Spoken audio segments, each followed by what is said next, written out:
আসসালামু আলাইকুম রহমতুল্লাহ। সব বন্ধুরা কেমন আছেন? আশা করি আলহামদুলিল্লাহ সবাই ভালো আছেন। তো আমরা আজকে আপনাদেরকে দেখাবো, আমরা সৌদি আরবে আল জুফেতে থাকি। এখানে আমরা অনেক সবজি চাষ করেছি। কিছু উঠে গেছে, কিছু নতুন করে রোপণ করা হয়েছে, আর কিছু এখনো বড় হয়েছে, সবগুলো তোলা হয়নি।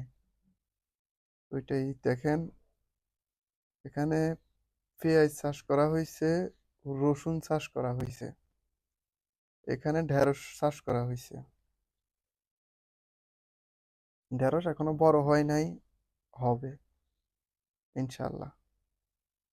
তো আসলে আমরা ডিউটির ফাঁকে এগুলা করে থাকি, হয়তো নিজেদের নিজেদের প্রয়োজন মেটানোর জন্য। তো আপনাদেরকে শেয়ার করতেছি আমরা কি কি রোপণ করেছি এখানে। এই ধনিয়া আছে, লাউ আছে, অনেক ধরনের সবজি আমরা এখানে চাষ করেছি।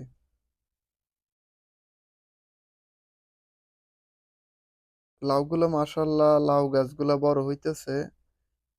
কিছুদিন পরে ফুল আসবে, লাউ ধরবে ইনশাল্লাহ।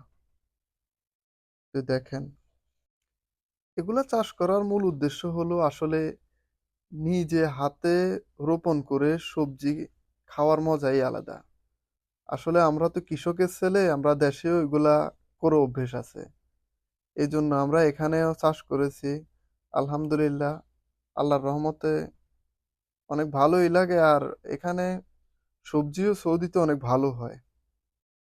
এই দেশের মাটিগুলা আসলে আমাদের বাংলাদেশের তুলনায় অনেক উর্বর, তাই এখানে চাষ করলে অনেকটা ভালো ফলন পাওয়া যায়। এই যে মাঝরাতে কৃষকরা কঠোর পরিশ্রম করতেছে, যে আমাদের বাংলাদেশের কৃষক সৌদি আরবে আসার পরও মাশাল্লাহ তারা কৃষিকাজকে ভুলে যায় নাই। তারা কঠোর পরিশ্রম করতেছে কৃষি কাজের জন্য।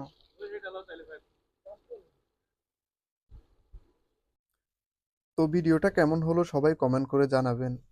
ইনশাআল্লাহ হয়তো নতুন কোনো ভিডিওতে দেখা হবে। সেই পর্যন্ত সবাই ভালো থাকেন। আল্লাহ হাফেজ।